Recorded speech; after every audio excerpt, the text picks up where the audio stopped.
السلام علیکم ناظرین، یہ پروگرام ہے تخلیق کار۔ سوچ تو میں یہ رہا تھا کہ کوئی میری جگہ پہ اور کوئی دوست اس پروگرام کو آگے بڑھائے گا، لیکن دوسرا پروگرام بھی مجھے کرنا پڑا۔ شاید اس دفعہ تو میری اپنی خواہش تھی اور شوق بھی تھا، اور اس کی وجہ یہ تھی کہ جناب پروفیسر سعادت سعید صاحب کی شخصیت جو ہے وہ بہت دنوں سے میں یہ سوچ رہا تھا کہ ان کی علمی اور ادبی خدمات کے حوالے سے جو علمی ادبی قد کاٹ ہے اس کا اظہار بڑا ضروری ہے اور اس کا اعتراف۔ تو یہ یہاں پہ آج کی نشست جو ہے وہ میری طرف سے تو اعتراف کے طور پہ ہے، اور ڈاکٹر صاحب کی طرف سے مہربانی ہے ان کی کہ انہوں نے ٹائم دے دیا۔ میرے پاس یہ کتابیں کچھ پڑھی ہیں، ٹوٹل 32 کتابیں اب تک شائع ہو چکی ہیں، جن میں 6 شاعری کی ہیں، 8 تنقید کی ہیں، اور باقی کچھ تالیف ہیں، کچھ تراجم ہیں اور کچھ تحقیق ہے۔ یہ ایک الہان کتاب ہے۔ پھر یہ دیکھیے کہ مولانا محمد حنیف ندوی ایک تعارفی مطالعہ، سر سید احمد خان اور فکر نو، اور پھر منہرن، یہ بھی نظمیں ہیں حصی امتزاج کی۔ یہ ساتھ میں جو چھوٹی چھوٹی ان کی جو سیکنڈ جو کیا ان کو کہنا چاہیے کہ دوسری جو سرخی ہے، جو نام جو تعاون، دوسرا جو عنوان ہے، چھوٹا ذیلی عنوان کہنا چاہیے، کہ وہ بھی بڑے خوبصورت ہیں ڈاکٹر صاحب کی کتابوں کی۔ کجلی بان شاعری، فنون آشوب، نظم ہے طویل، پھر تہذیب جدیدیت اور ہم، یہ ہے شناخت، نثری نظمیں ہیں۔ ڈاکٹر صاحب نے بے تحاشا کام کیا ہوا، اور اب تو یہ تراجم ہے معاصر ایرانی نظمیں، اردو نظم جدیدیت کی تحریک، بڑی اہم کتاب ہے، راشد اور ثقافتی مغایرت۔ ڈاکٹر صاحب موضوعات ہی اتنے اعلیٰ ہیں۔ دیکھیں، یہ آپ شاید ملک کے، اب میں اکلوتا اس لیے نہیں کہتا کہ شاید کسی کو ناراض نہ ہو جائے، لیکن چند جو محدودے کہا جاتا تھا نا، ان لوگوں میں سے ایک ہیں جنہوں نے اتنا کام کیا اور اتنی بڑی کمٹمنٹ، لائف ٹائم کمٹمنٹ آپ کی رہی۔ آپ نے اپنا علیحدہ اسلوب، اپنا علیحدہ راستہ بنایا، اس پہ قائم رہے اور سنجیدہ کام کی انتہا کر دی۔ یہ کیسے آپ کا ادبی سفر جو ہے اس کا آغاز کیسے ہوا؟ ادبی تربیت کہاں سے ہوئی؟ شوق کیسے لگا؟ شاہ صاحب بہت شکریہ کہ آپ تشریف لائے۔ جو کام آپ کا ہے وہ ہم جانتے ہیں کہ جس سطح پہ آپ نے ادب کی خدمت کی ہے ساری دنیا جانتی ہے، اور مجھے خوشی ہے کہ آپ یہاں تشریف لائے ہیں اور میرے بارے میں کچھ باتیں ناظرین تک پہنچانا چاہتے ہیں، تو بہت شکریہ آپ کا۔ یہ جو ادبی تربیت کی بات ہے تو سب سے گھر سے ہی یہ شروع ہوئی، کیونکہ میرے والد جو تھے وہ پنجاب کے پہلے پی ایچ ڈی ہیں اور اردو میں، اور اسی طرح سے اردو کے پہلے گولڈ میڈلسٹ تھے، اور سائیوال میں وہ ان کے ملازمت کے سلسلے میں تھے۔ ویسے تو میں لاہور میں ہی پیدا ہوا تھا، لیکن سائیوال چونکہ وہ بطور لیکچر وہاں لگے تھے، گورنمنٹ کالج سائیوال میں۔ بڑے لوگوں کا سلسلہ کہیں نہ کہیں سے سائیوال سے نکل ہی آتا ہے۔ تو اس وقت وہ مونٹگومری تھا، جی۔ تو وہ گھر میں جو کتابیں ہوتی تھیں انہیں دیکھنے کا موقع ملا، اور والد صاحب کی گفتگو جو لوگوں کے ساتھ ہوتی تھی اسے سننے کا موقع ملا۔ پھر میں شوق سے ان کے مضامین جو مختلف رسالوں میں چھپتے تھے، مثلا اس زمانے میں جو قومی زبان تھا یا اردو رسالہ تھا اس میں چھپتے تھے، تو وہ بھی میں پڑھتا تھا۔ تو کچھ تو یہاں سے سلسلہ شروع ہوا۔ پھر جب میں کالج میں گیا تو دوست تھے میرے سجاد میر اور محمد امین اور فہیم جوزی، اور ایک سینئر ہمارے دوست تھے قیوم صبا، تو یہ سب ہم مل کر مجید امجد صاحب کی صحبت میں جاتے تھے، خاص طور پر کافے ڈیروز میں وہ ہر روز بیٹھتے تھے، اور اسٹیڈیم ہوٹل، تو ہم کوشش کرتے تھے کہ ہر روز ان سے ملیں، اور پھر وہاں جو لوگ آتے تھے وہ اپنی شاعری بھی سناتے تھے، اور مجید امجد صاحب جو ہیں وہ ان کی تعریف بھی کرتے تھے، اور جہاں کوئی اصلاح کرنی ہوتی تھی تو وہ بھی کرتے تھے۔ میں یہ سمجھتا ہوں کہ یہ ایک بنیادی جو میری تربیت میں جس چیز کا حصہ وہ یہ کہ میں شاعروں کی صحبت میں رہا اور محققوں کی صحبت میں رہا، اور اس لیے میرے اندر یہ جذبہ پیدا ہوا۔ تو میں نے ابتدا ہی سے مثلا گورنمنٹ کالج ساہیوال کا جو رسالہ تھا ساہیوال، اس کا بھی میں ایڈیٹر رہا۔ تو اس وقت یہ کوشش کی ہم نے کہ جو نئے لوگ ہیں انہیں متعارف کرایا۔ اس سے پہلے کلاسیکی ادب پر زیادہ لکھا جاتا تھا، تو ہمارے زمانے میں قرۃ العین حیدر کے حوالے سے باتیں ہوئیں، اور عبداللہ حسین پر مثلا مضمون چھپے، اور آزاد نظم کو ہم نے پہلی دفعہ چھاپنا شروع کیا۔ اچھا، یعنی میں آپ کو بتاؤں کہ میرے والد جو تھے وہ انتہائی کلاسیکی مزاج کے آدمی تھے، اور وہ غزلیں لکھتے تھے، اور اس کے علاوہ انہوں نے جو شاعری کی وہ ساری پابند تھی، فارسی شاعری بھی وہ کرتے تھے۔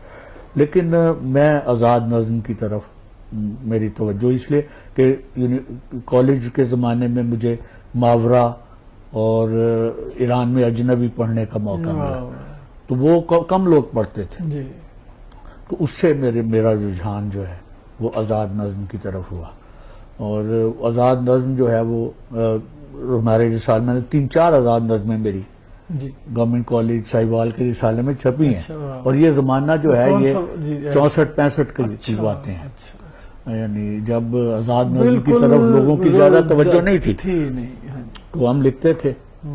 پھر لاہور جب میں آیا، یہ جب میرے خیال میں اس وقت میرا جی اور راشد بھی میرے خیال نوجوان ہی ہوں گے۔ میرا جی جو ہیں وہ تو ڈیتھ ہو گئی تھی ان کی 48 میں وہاں، اور راشد صاحب جو ہیں، جو میرا جی پاکستان میں ہی تھے یا نہیں، وہ بامبے میں، اور راشد صاحب جو تھے وہ یو این او میں چلے گئے تھے۔ تو راشد صاحب سے میری ملاقات بعد میں ہوئی ہے۔ جب میں لاہور آیا ہوں تو مجھے افتخار جالب سے ملنے کا موقع ملا، عزیز الحق سے ملنے کا موقع ملا، اور جیلانی کامران سے ملاقات ہوئی، اور صفدر میر سے ملاقات۔ تو اس لحاظ سے جو اردو کے بہترین نظم لکھنے والے تھے ان سے میرا تعلق ابتدائی سطح پہ رہا ہے۔ راشد صاحب سے میں 69 میں ملا ہوں، 68، اس لیے کہ ان پر میں نے تھیسس لکھنا تھا، جو کسی وجہ سے یونیورسٹی کی طرف سے پابندی لگا دی گئی زندہ آدمیوں پر لکھنے کی، تو اس لیے وہ تھیسس میں نہیں لکھ سکا۔ لیکن یہ اردو نظم میں جدیدیت کی تحریک، اور اس کے وہ ویسے پابندی ابھی بھی ہے کہ اگر کوئی اپنے فن میں زندہ ہے تخلیقی طور پر جو زندہ ہے اس پہ تو اب بھی پابندی ہے، وہ برقرار ہے۔ ہاں جی، یہ جو کتاب چھپی ہے اب اردو نظم میں جدیدیت کی تحریک، تو پھر میں نے یہ مقالہ لکھا تھا۔ راشد صاحب سے پھر جو جب بھی آتے تھے میری ملاقات ہوتی تھی، ان کا جو لامساوی انسان ہے اسے بھی ہم نے اس کی پروف دیکھے اس کے، اور راشد صاحب بڑے خوب، بلکہ ہمارا انہوں نے شکریہ بھی ادا کیا ہوا ہے، اور جہاں کہیں راشد صاحب گئے ہیں اس زمانے میں مجھے ساتھ لے جاتے تھے، ان کا خیال تھا کہ میں ان پر کتاب لکھوں گا۔ تو اس وقت تو کتاب نہیں لکھ سکے باوجود، لیکن اب یہ ہے کہ کچھ 6 کتابیں راشد صاحب پر میں نے گورنمنٹ کالج سے شائع کی ہیں، تو وہ ایک جو وعدہ تھا ان کے ساتھ وہ پورا ہو گیا۔ تو یہ اس لیے میں کہتا ہوں کہ میرا تعلق جو ہے آزاد نظم کے جو بڑے لوگ ہیں ان سب سے رہا ہے۔ مجید امجد، لیکن روحانی تو میرا جی سے بھی رہا، میرا جی سے بھی پر بات کی، بالکل میرا جی کی نظمیں ہم نے کالج کے زمانے میں پڑھ لی تھی، بلکہ میرا ایک مضمون اس زمانے میں نے لکھا تھا میرا جی سے ساقی فاروقی تک۔ اب اس زمانے میں 63-64 میں اگر کوئی آدمی، بلکہ ابھی وہ ساقی فاروقی اتنے مشہور نہیں ہوئے تھے لیکن وہ لیٹسٹ شاعر تھے، تو میں سمجھتا ہوں کہ میری تربیت میں ان شاعروں کا بھی بڑے لوگوں کا دخل ہے، اور پھر آپ اس دھارے میں شامل رہے، یہ بڑی بات یہ ہے، اور آپ نے جتنا کام کیا ہے ڈاکٹر صاحب، میں یہ چاہتا ہوں کہ لوگوں تک یہ باتیں جو ہے جو نئے لوگ ہیں ان تک پہنچے کہ آپ راشد، آپ بھی اور آپ کے دوست بھی راشد کے کام کو آگے بڑھانے والے ہیں، کہ اپنا راستہ بھی نکالا نیا، اور وہ نظم کو وہاں پہ پھر رکنے نہیں دیا آپ نے، آپ اس نظم کو آگے لے کر چلے ہیں، آزاد نظم کو اپنے رنگ میں، اپنے اسلوب میں، موضوعات کی سطح پہ آپ نے آگے بڑھائی نظم، آپ نے اسلوب کی سطح پہ، زبان کی سطح پہ آپ نے تو بالکل علیحدہ ایک جہان آباد کیا۔ جی یہ تو ہے، لیکن وہ ایسا تھا کہ جب افتخار جالب نے لسانی تشکیلات کا تصور دیا اور میں نے اسے اپریشیٹ کیا، اپنایا، تو وہ یہ تھا کہ ہم راشد صاحب سے آگے جانے کی کوشش کرتے ہیں۔ ان کا ایک جملہ تھا کہ اے میری ہم رقص مجھ کو تھام لے، ایسی طفلانہ خواہشیں میرے زمانے کا ساتھ چھوڑ چکی۔ تو اس کا سیدھا مطلب یہ تھا کہ انہوں نے راشد صاحب زندگی سے بھاگ کر آیا، شاید یہ تھی دوسری، راشد صاحب کو انہوں نے ایک طرح سے ریجیکٹ کیا اور جالب نے کہ جو ہم لکھ رہے ہیں وہ کہیں آگے کی باتیں ہیں۔ اور ایک لحاظ سے وہ ٹھیک بھی ہے کہ جیسے مثلا ماخذ ہے افتخار جالب کا مجموعہ، اس جیسا مجموعہ پوری اردو ادب میں کہیں نہیں، بالکل صحیح، لسانی حوالوں سے اور موضوع کے حوالے سے، اور جس طرح سے انہوں نے طویل نظم لکھی ہے، مثلا اس کا جو تیسرا حصہ ہے وہ لمبی نظموں پر مشتمل، اور وہ لمبی نظمیں وہ نہیں ہے کہ جس میں موضوعاتی نظم ہو، یعنی یہ جو فرق ہے نا یہ بھی ہے راشد صاحب کا اور لسانی تشکیلات والوں کا، وہ واضح فرق یہ ہے انشائیے کی طرح بہتی چلی ہاں کہ جاتی یہ جو موضوع ہے اسے آپ ڈیٹیکٹ نہیں کر سکتے کہ ہے کیا، لیکن موضوع زندگی ہے، اور وہ زندگی کے حوالے سے زندگی کے نفسیات کو، فلسفے کو، عمرانیات کو، اسی طرح سے اینتھروپولوجی کو، اساطیر کو، یعنی جتنے بھی نالج کی شاخیں ہیں، ایون طبی سائنس کو، وہ ساتھ شامل کر دیتے تھے، اور جس سے وہ نظم جو ہے وہ کافی مشکل ہو جاتی تھی۔ آپ نے جو بڑے نامانوس استعارے، علامتیں، زبان آپ نے، یعنی ایسے کلین سویپ جیسے ہوتا ہے، آپ نے بہت نامانوس الفاظ شاعری میں شامل کیے بے تحاشا، اور لیکن وہ اپنا سیاق و سباق اتنا مضبوط تھا ان کا کہ وہ اس اپنے ماحول سے باہر نہیں لگے، وہاں نامانوس نہیں لگے۔ ہوا یہ کہ افتخار جالب جو تھے نا، انہوں نے نعرہ تو لسانی تشکیل کا لگایا تھا، لیکن وہ لسانی تشکیل سے زیادہ مانوی تشکیل کی طرف چلے گئے، اور وہ جو لفظ تھے وہ بہتے چلے گئے، ان کے ہاں بھی لفظ بہتے ہیں، لیکن لفظوں کی وہ جو تربیت میری ہوئی تھی وہ تھی مجید امجد صاحب کی، جو لفظ کی جتنی بھی زیادہ شیڈ سے، اور اس کے ساتھ لفظ کا اس پوری نظم کے اندر کیا معنی ہے، ریلیشن کیا ہے، تو وہ تربیت تھی۔ اس لیے میری نظمیں جو ہیں وہ اس طرح سے الجھی ہوئی زیادہ نہیں ہیں، اس طرح سے بھیگ میرے منہ سے نکلنے لگا ہے کہ وہ بھیگ اس طرح وہ بکھراؤ نہیں ہے، اپنا تانا بانا بنتی آگے چلتی، جیسا وہ بکھراؤ ان کے ہاں تھا جالب صاحب کے، وہ میرے پاس نہیں ہے، لیکن میں یہ چاہتا ہوں کہ جالب صاحب کے اس بکھراؤ کو کسی طرح سے کسی وقت میں اس پر لکھوں، ماخذ پر، اور ایک ایک نظم پر لکھوں، شاید وہ جو ہے زیادہ آسان ہو جائیں لوگوں کے لیے۔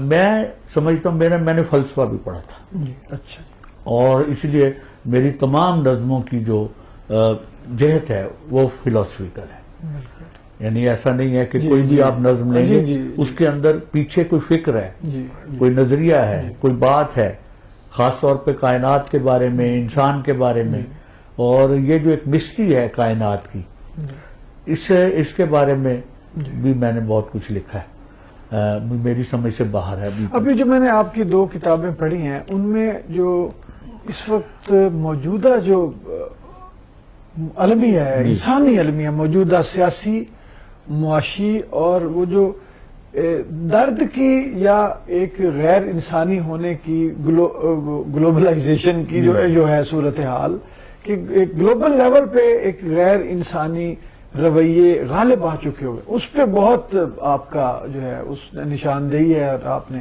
مجھے اس میں بڑا سٹرونگ کمنٹ نظر آیا ہے تخلیقی انداز میں۔ میں اس کی بھی ایک توجیہ میرے پاس ہے کہ جب کالج میں پڑھتے تھے تو پینٹنگ بھی میں نے سیکھی تھی، اور ابراج ترمذی تھے ہمارے استاد، اور اس میں فہیم جوزی، میں، اور اسی طرح سے وہ جو ہمارے ایک ساتھی اور تھی راجہ عبدالقادر کی جو بیٹی تھی، تو وہ ہمارے ساتھ پروفیسر بھی رہیں، تو ہم نے وہ اس زمانے میں سردار اقبال صاحب نے ہمارے نمائش جو تھی کالج میں لگی پینٹنگز کی، اس نمائش کا افتتاح کیا تھا. اس میں نے جو ایک پینٹنگ بنائی تھی تو وہ دائرے تھے اور اس میں مختلف رنگ تھے، اور جیسے یوں کہ دنیا بیٹھی ہے، ایک گلوب ہے اور گلوب کے اندر. تو سردار صاحب نے مجھ سے پوچھا کہ بھئی یہ کیا ہے، ایبسٹریکٹ سی پینٹنگ ہے، تو کیا آپ کا مطلب کیا ہے اس میں؟ تو میں نے کہا جی یہ آپ دائرے دیکھ رہے ہیں نا اور اس میں کلر دیکھ رہے ہیں، تو یہ جو اقوام متحدہ کے مختلف ممالک ہیں اچھا. تو یہ ان کے کلرز ہیں، اور اقوام متحدہ جو ہے یہ مجھے اس وقت بھی ہانٹ کرتی تھی. جی اقوام متحدہ کا مطلب یہ ہے گلوب. میرا نقطہ نظر اقوام متحدہ کے بارے میں بعد میں نے جو اینالائز کیا وہ یہ تھا کہ یہ ایک ایسا ادارہ ہے کہ جو ملک بنانے کے لیے وجود میں آیا ہے. اچھا. یعنی یہ ایک عجیب و غریب بات تھی جو ابتدا میں نے اسے اس کا نقشہ جب کھینچا تو ان کے اندر جو ڈفرینشیشن تھی ملکوں کی وہ کلرز کے ساتھ میں نے ظاہر بھی کی تھی. تو یہ جو گلوبلائزیشن ہے یہ اقوام متحدہ کے زیر نگرانی ہوئی ہے، اور اس میں میرا نقطہ نظر یہ ہے کہ کیپٹلزم جو ہے یہ چونکہ بہت بڑے پیمانے پر پروڈکشن کر رہا ہے، صنعتی پروڈکشن، اور اس کی کھپت کے لیے انہیں نئی منڈیوں کی ضرورت ہے. اگر فرض کیا دنیا میں 50-60 ملک ہوں اور ان میں سے 5-7 ملک جو ہیں وہ انڈسٹریلی بڑے ایڈوانس ہوں تو ان کے لیے تو یہ منڈیاں بیمانی ہے، ان کو مزید گاہکوں کی ضرورت. چنانچہ انہوں نے وہاں پہ بیٹھ کر مختلف قسم کے تضادات کو فروغ دیا، جس میں نیشنلزم ہے، جس میں جغرافی ہے، اور تقسیم جس میں لینگویج ہے، جس طرح سے مذہب ہے. تو اس سے انہوں نے نئے ملک جو ہیں وہ بنائے. اور یہ جو گلوبلائزیشن ہے یہ آج اس نفرت کی بنیاد پر ہے، یعنی نفرت کی بنیاد اور تبھی شاید آج تک اقوام متحدہ ریزالو نہیں کوئی ریزالو نہیں کرتی، کوئی مسئلہ نہیں، بلکہ وہ ہوا دیتی ہے اختلافات کو تاکہ نئے ملک جو ہیں وجود میں آئیں. تو میں یہ سمجھتا ہوں کہ یہ جو تصور ابتدا میں ہی میرے ذہن میں تھا وہ آج بھی وہ گلوبلائزیشن ثابت ہو رہا ہے. ہاں جی، کہ گلوبلائزیشن کر کیا رہی ہے انسان کے ساتھ. اس نے انسان کو کیسے مشین بنا دیا ہے، انسان کو کیسے سلیب بنا دیا ہے. یعنی اب پہلی طرح کے سلیب نہیں ہیں لوگ کہ زنجیروں میں بندھے ہوئے ہوں اور وہ کسی ایک آدمی نے خرید لیے ہوں. اب تو سلیب جو ہے وہ تنخواہ دار، ہمیں وہ ہماری مرضی سے سلیب بناتے ہیں اور معیشت کی زنجیروں میں جکڑ، یعنی وہ بے روزگاری اتنی پیدا کر دیتے ہیں کہ ہمارے پاس چوائس کوئی نہیں ہوتی، بجائے سوائے اس کے کہ ہم غلام بن جائیں ان کے، تو وہ بنتے ہیں. تو یہ جو گلوبلائزیشن کے اس فینومینا میں جو سلیوری ہے انسان کی، یہ خاص طور پر میں نے اسے موضوع بنایا. اور اس دوسری جو سلیوری ہے عورت کی، وہ بھی آپ کو اس میں نظر آئے گی کہ میں نے یہ چاہا ہے کہ عورت جو ہے وہ اسی طرح سے ایکویلٹی کی بیس پہ ہمارے ساتھ رہے. اس لیے کہ اللہ تعالیٰ نے جو یہ مخلوق پیدا کی ہے تو اس میں میل فیمیل ہیں، اور یہ نیچر میں بھی ہیں، ہر جگہ ہیں، درختوں میں ہر جگہ. تو لہٰذا ہم اس سماج میں ہم آپس میں کیوں تفرقہ پیدا کرتے ہیں؟ لہٰذا ہمیں ایک ساتھی بن کر، اور خاص طور پر عورت کی کا احترام تو اس لیے بھی واجب ہے کہ اس کے بغیر تخلیق ممکن نہیں ہے. ہم جو اب یہاں ہیں تو عورت کی وجہ سے ہم اس کے بغیر نہیں یہاں نہ ہوتے. تو ہمیں پوری عزت کرنی چاہیے. تو یہ بھی ایک موضوع ہے کہ محبت میں عام طور پر یہ جو واسوخت ہے یہ اکثر لکھتے رہے ہیں شاعر، تانے بازی محبوب کی کرتے رہے. ایون یہ واسوخت جو ہے یہ فیض کے یہاں بھی آپ کو نظر آئے گا، ٹھیک ہے. لیکن میں یہ سمجھتا ہوں کہ واسوخت کا مطلب ہی ایک ہے کہ آپ عورت کو نیچے دکھائیں. اور ہاں، اور وہ جو ایکویلٹی ہے عورت کے ساتھ جی وہ اس میں آ ہی نہیں سکتے. کہ آپ نے میں اس کو بے وفا بھی بے وفا دکھایا ہے، کہنا ہے، مغرور سارا- بھی کہنا ہے، ہاں اور جی، اس کو سارا کچھ لاپرواہ کہنا ہے. بھی کہنا ہے، ہاں جی، اور اسے پھر دوبارہ اپنی طرف لانے کی کوشش کرنی ہے. مائل بھی کرنا ہے. مائل بھی، یہ ہے وہ تو واسوخت. ظالم مائل بکرم ہی نہیں ہے. ہاں، یہ واسوخت ہے. جی، تو یہ واسوخت کو میں سمجھتا ہوں کہ یہ میل آرڈر کے حوالے سے لکھی گئی ایک نظمیں ہیں. یعنی چونکہ وہ نواب تو اپنی مرضی سے ان کو کھینچ کھونچ لیتے ہوں گے نا، تو شاعر جو تھے ان کے پاس یہی ترلا اور طنز تھا. بالکل یہی طنز اور ترلا بیک وہ اس لیے وہ کرتے. یہ ایک رویہ، اجتماعی رویہ رہا. اور یہ ادب رویہ جو ہے، یہ مثلا فیض صاحب کے ہاں جو رویہ آتا ہے نا، وہ یہ آتا ہے کہ عورت کو وہ کہتے ہیں کہ مجھ سے پہلی سی محبت میرے محبوب نہ مانگ. بھائی کیوں؟ یعنی آپ کہہ رہے ہیں کہ محبت، اگر انقلاب آپ کر رہے ہیں تو عورت سے محبت نہیں کر سکتے، آپ یہ کہہ رہے ہیں. اچھا مجھے نا، میں زبیر رانا صاحب کا حوالہ دوں، بڑے اچھے آپ پر کتاب بھی لکھی ہے انہوں نے، اور بڑے سوشلسٹوں میں. وہ کہتے تھے کہ جو انقلابی ہے نا، وہ یہ ہو ہی نہیں سکتا کہ وہ رومانٹک نہ ہو. ہاں جی، رومانس سے ہی انقلاب جنم لے. بالکل. لیکن نظریے کی خرابی یہ ہوتی ہے کہ میرے محبوب کہیں اور ملا کر مجھ سے، یعنی بجائے اس کے کہ آپ تاج محل جو ہے اسے آپ دیکھنے جا رہے ہیں یا آپ محبوب سے ملنے جا رہے ہیں. یہ شاعر کی خرابی ہے. ہاں، شاعر کی خرابی ہے کہ اس نے ایک دم نظریے کے اندر چلا جاتا ہے. تو نظریے کے اندر جانے کا مطلب پھر یہ بھی ہے کہ عورت کو بھی آپ اٹھائیں. یعنی عورت کو اپنے ساتھ لے کر چلیں. اگر آپ سامراج کے خلاف، بادشاہ کے خلاف، آپ جاگیردار کے خلاف، سرمایہ دار کے خلاف بات کرتے ہیں تو پھر اپنے خلاف بھی بات کریں کہ ہم نے عورت کو کیا بنا رکھا ہے. اچھا مجھے تھوڑا سا یہ بھی بتائیں کہ آپ سارے لوگ غزل سے بڑے شاکر ہیں جی، اور اس کی کیا وجہ تھی، اور کیا وہ جو آپ کا شکوہ تھا وہ کہیں پہ مؤثر بھی ثابت ہوا؟ آج موجودہ کہاں پہ ہم کھڑے ہوئے ہیں نظم کے حوالے سے؟ ایسی ایک پوز سا ہے. اکثر شاعروں نے جنہوں نے کہا کہ ہم نے نظمیں لکھی ہیں، انہوں نے غزلیں بھی لکھی ہیں. مثلا راشد صاحب نے باقاعدہ غزلیں، ان کے پہلے مجموعے میں ایران میں اجنبی کا جو پہلا شاید ایڈیشن تھا اس میں چھپی بھی تھی ان کی کچھ غزلیں. تو راشد صاحب جو ہیں وہ بھی غزل لکھتے تھے، اور اس کے ساتھ میں خود، آپ بھی لکھتے میرے 300-400 غزلیں میں نے لکھی. لیکن غزل جو ہم لکھتے ہیں ان میں بھی آپ کی نظم کا رنگ نمایاں، وہ زیادہ نمایاں، اس لیے کہ میں سمجھتا ہوں کہ یہ جو علیحدہ ہے چیزیں، یعنی ہر شعر کا علیحدہ مفہوم ہو. زندگی جو ہے یہ جڑی ہوئی ہے، اس لیے علیحدہ مفہوم کیوں ہو، آپس میں ریلیٹڈ کیوں نہ ہو. اچھا، یعنی کہ اس کی حید پہ بھی آپ کو؟ ہاں، مجھے ذاتی طور پر وہ جو ہے کہ ہر شعر کو علیحدہ معنی کا ہونا چاہیے، کوئی ضروری نہیں ہے، کیونکہ داخلی معنویت جو ہے اس میں ایک مجموعی تاثر ایک غزل میں آ سکتا ہے اور آنا چاہیے. ورنہ یہ ہوگا کہ غزل جو ہے آدھا تیتر آدھا بٹیر ہو جائے گی. اور جن لوگوں نے اچھی غزلیں لکھی ہیں وہ مسلسل موضوع کو لے کر چلیں ساتھ.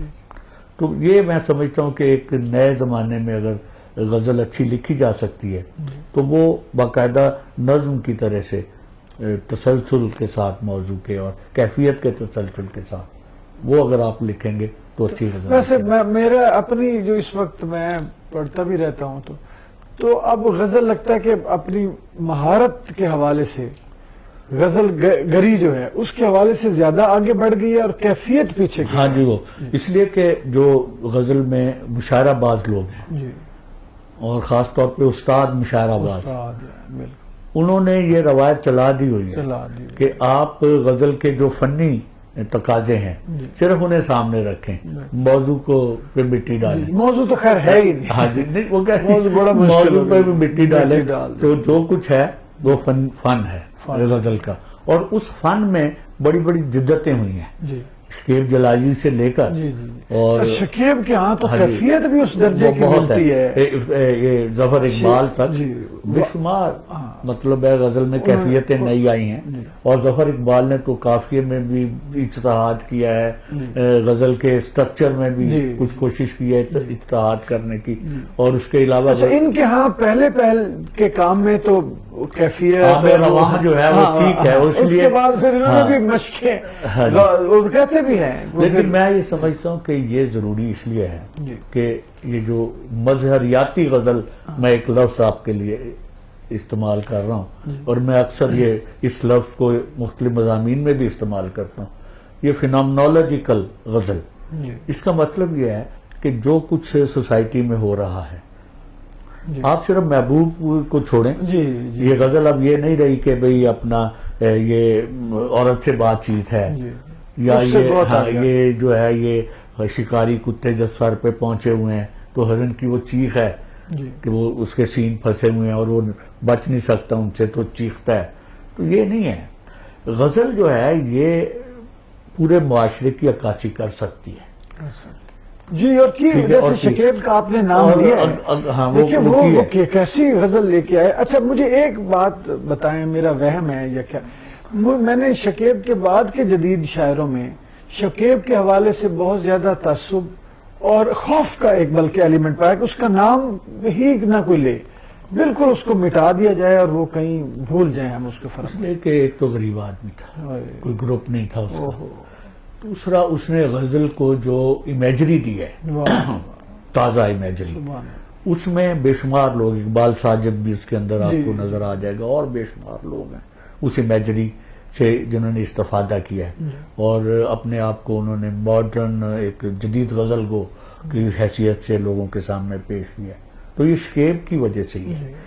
ظفر اقبال کا جو معاملہ ہے نا، اسے میں ذاتی طور پہ سمجھ، جیسے نذیر اکبر آبادی تھے جی جی تو انہوں نے اپنے زمانے کے حالات کو جی اپنی نظموں میں پیش کیا ہے اور ایک ایک کردار کو وہ لے کر آئے ہیں۔ جی اسی طرح سے غزل میں جی ظفر اقبال نے اپنے عہد کے جتنے بھی کردار ہیں جی اور جو وہ صورتحال لے ہیں کے آئے اس میں، وہ اس میں لے کر آئے۔ اچھا اور یہ بھی ڈرے بھی نہیں، یہ بھی نہیں ڈرے، ہاں نہیں ڈرے۔ یہ ایک تجربہ کرنے دیکھیں والے جیسے کی- میر نے شاعر ماننے سے انکار کر دیا تھا جی، نذیر اکبر آبادی کو، اپنے یہ نہیں ڈرے ظفر ہاں صاحب۔ اپنے تذکرے میں ذکر ہی نہیں کیا ان کا۔ جی اسی طرح سے میں سمجھتا ہوں کہ ظفر اقبال کے بھی مخالفین بہت ہیں جی اور جو وہ خاطر میں نہیں لائے وہ کسی خاطر میں نہیں لاتے اور انہوں نے اپنے پاؤں پہ کھڑے ہیں، تو ایک مظہریاتی غزل جو ہے اس کی طرف انہوں نے توجہ دی ہے۔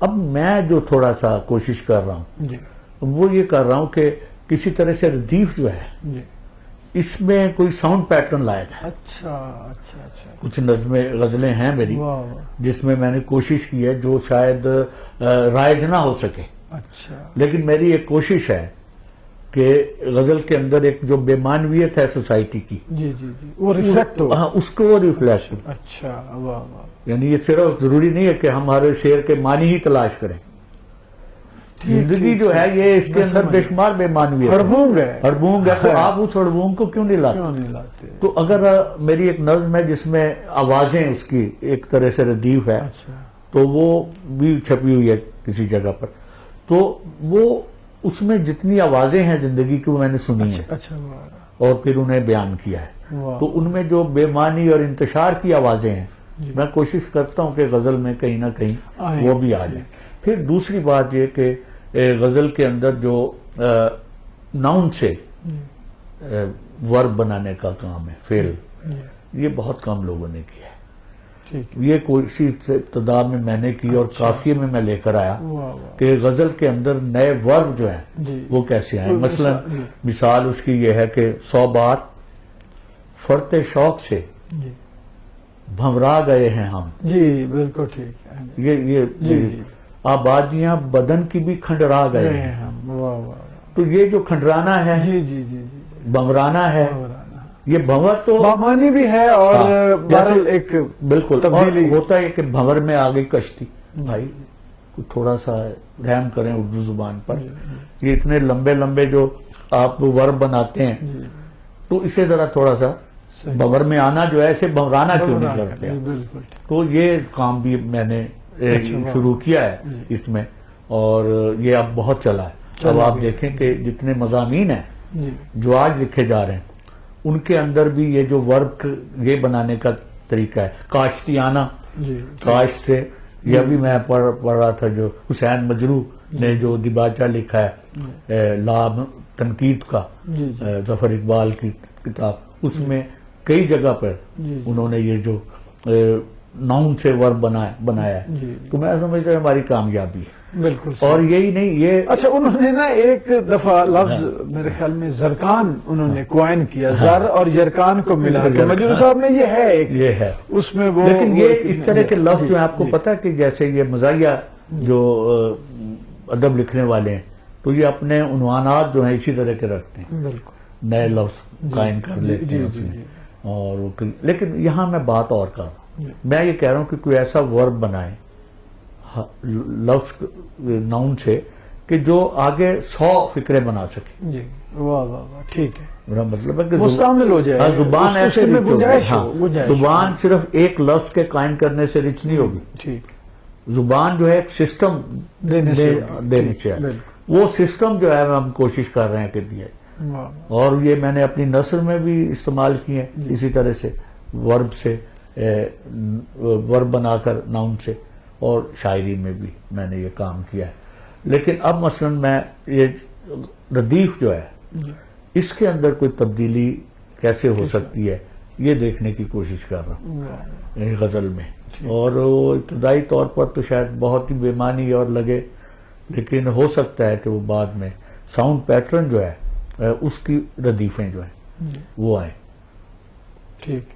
تو یہ ابھی میں کامیاب شاید نہیں، آپ نے تو ساری زندگی نیا کام کیا ہے، نیا راستہ، تو اس میں بھی ایک نیا تجربہ کرنے کی کوشش کر رہا ہوں۔ ناگی صاحب البتہ ایسے میں نے نہیں دیکھا کہ غزل کی طرف گئے ہوں، ایک بلکہ میں نے ان کو تنگ بھی کرتا تھا، میں نے کہتا تھا کہ ناگی صاحب پہلے غزل لکھ کے دکھائیں، وہ تب لکھیں گے نا کہ اوزان پر گرفت، جی جی میں نے انہیں کہا تھا، ہمارے یہاں کچھ لوگ جو تھے وہ وزن کے سلسلے پہ ذرا گڑبڑ تھی، تو لیکن اچھا میں نے ان سے جو ہے جالب صاحب سے، ناگی صاحب کے آئے میری ملاقات، میں انہوں نے کہا یار تم لا شعر کی طرف آؤ، شعر بڑا ہو گیا، میں نے کہا مجھے تو زندگی میں ہر طرف ہی لا شعر دکھائی دے رہا ہے، ذہنوں میں، رویوں میں، معاشرے میں، قوموں میں، ارد گرد، میں نے کہا گند بھرا پڑا ہے جالب صاحب، میں نے کہا میں پھر بڑی مشکل سے بچ کے شعر کی طرف آیا ہوں، تو مجھے آپ میں شعر چھوڑ کے پھر ادھر چلا جا، تو ہنس پڑے، کہتے یار تیری دلیل سٹرانگ ہے، تو نے نا مجھے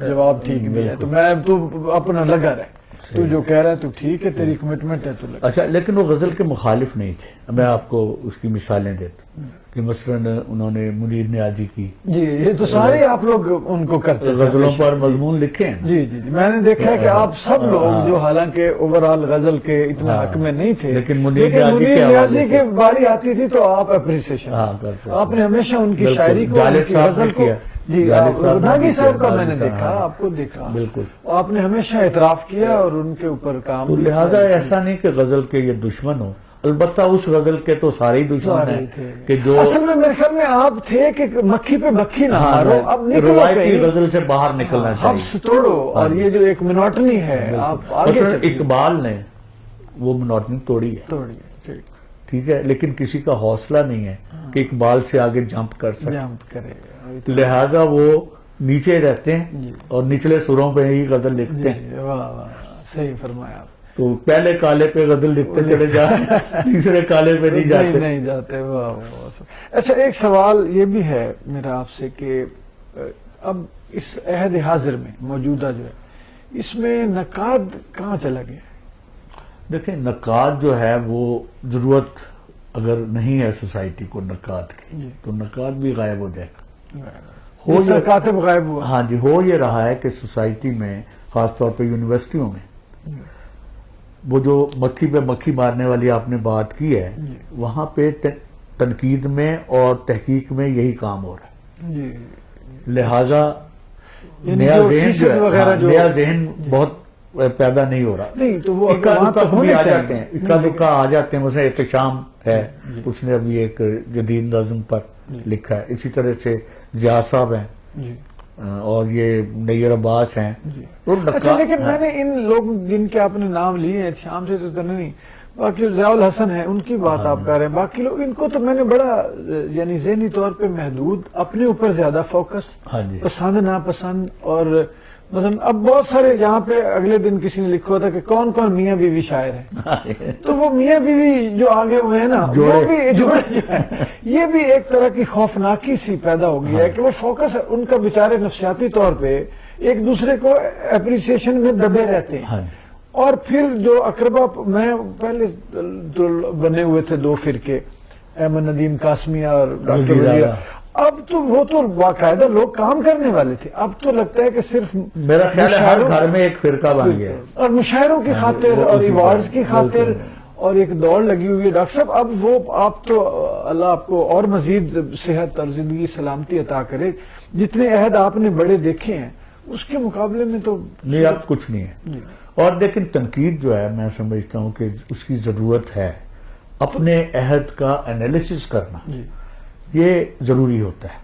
مثلا اگر ارسطو تھا تو ارسطو نے اپنے عہد کا انالیسس کیا، ٹی ایس ایلیٹ نے اپنے عہد کا انالیسس کیا، افتخار جالب اور ناگی وغیرہ نے اپنے عہد کا.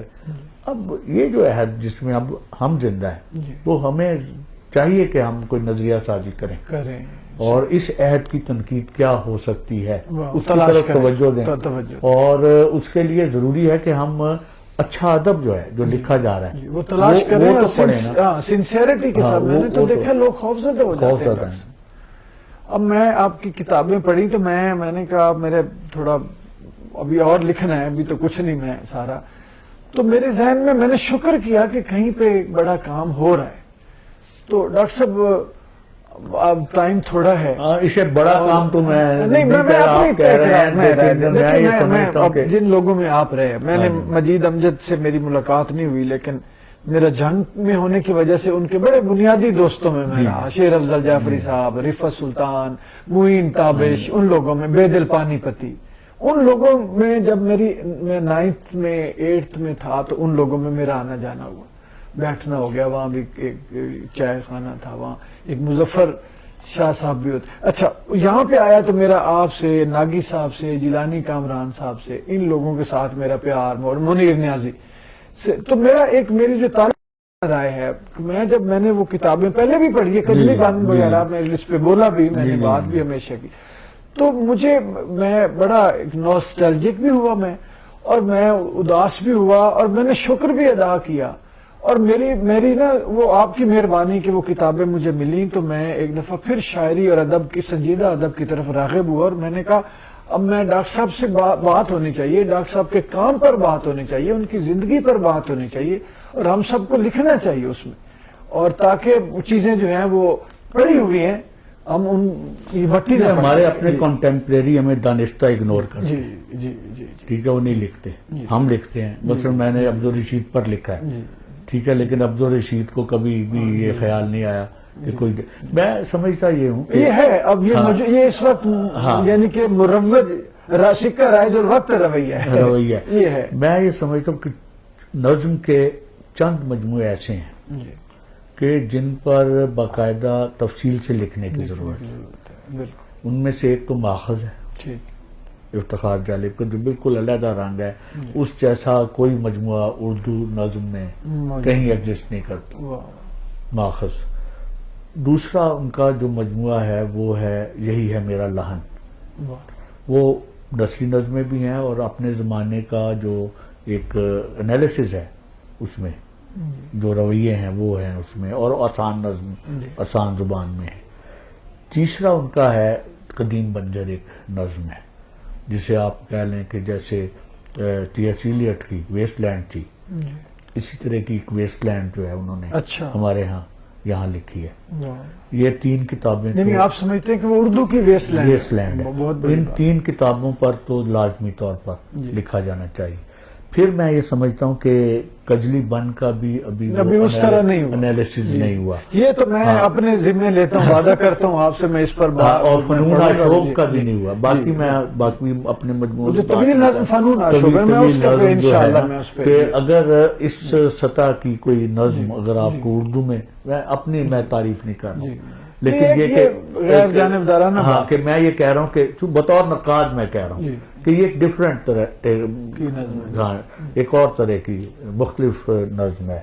اور اس میں جو فنون کے بارے میں باتیں ہوئی ہیں وہ اس اینگل سے ہوئی ہیں کہ ہم تو آج تک یہ سمجھتے رہے کہ یہ فنون لطیفہ جو ہے یہ انسان کی بہتری اور بھلائی کے لیے ہے، لیکن جو کچھ ہسٹری میں کام ہوا ہے اس کی بنیاد پر وہ انسان کشی کا کام ہوا ہے. جی یعنی یہ اس نظم کا بنیادی موضوع ہے بالکل صحیح. کہ یہ باقاعدہ طور پر جی جی. ان بادشاہوں جی اور ان صاحب حیثیت لوگوں کے لیے یہ سب کچھ تخلیق ہوا جی کہ جو اپنے محلات میں سے لطف اندوز ہوتے تھے لیکن عوام تک زندگی کی کوئی- حقیقتوں سے بھی وہ وہ دور تھے کیونکہ اگر زندگی کی حقیقتوں کے قریب ہوں تو محل میں نہ جائے. محل میں نہ رہے. تو محل میں جانے والا یا دربار میں جانے والا جتنا بھی ادب اور فن ہے جی وہ سارے کا سارا میرے نزدیک جی وہ عوام کی دشمنی پر ہی مبنی. جی. اگر عوام دوستی پر ہوگا تو وہ بادشاہ کے پاس نہیں جا سکتے. ویسے ایک آخر پہ میں آپ کی بات ہی بڑی کر رہا ہوں کہ اتنا غیر معتبر دور ہو گیا ہے کہ ایسا لگتا ہے کہ جیسے یہ مکار چالاک 2 نمبر لوگوں کی خوش قسمتی کا عہد ہے بالکل نا جی. ان ایسا کے ہی. عروج کا، ان کے بخت کا، ان کی جو ایک ظاہری جعلی عزت ہے اور بالکل مصنوعی وقار، اور یہ ایسا لگ رہا ہے کہ یہ عہد آیا ہی ان لوگوں کے فائدے کے لیے. اور یہ شاہ صاحب میں اس کا تجربہ آپ کو بتاتا ہوں کہ مجھے کوئی ضرورت نہیں ہے کہ میں فیس بک پر نظمیں دوں، جی ٹھیک ہے میں، لیکن ایک ٹیسٹ یہ ہے جی کہ آپ ایک نظم فیس بک پر لگاتے ہیں جی تو یہ سارے گروپس جی جو اپنے آپ کو شاعری کے میر جی. غالب اور اقبال جی جی جی سے بھی بلند سمجھتے ہیں، جی ان میں سے کبھی کسی نے جی. وہاں پر لائک تک نہیں کیا. کمنٹ تو علیحدہ بات ہے. ڈاکٹر صاحب میں ٹھیک آپ کو ہے، ہاں. بتاؤں آپس کی بات ہے، باہر نہیں جانی چاہیے کہ جو مشاعروں کے شاعر تو نالائق نہیں، ہاں جی وہ تو نالائق اتنے کہ وہ ہمت نہیں کر سکتے جی. کہ آپ کی نظم کو پڑھ بھی لیں، ہے. خوف سے نہیں پڑھیں گے.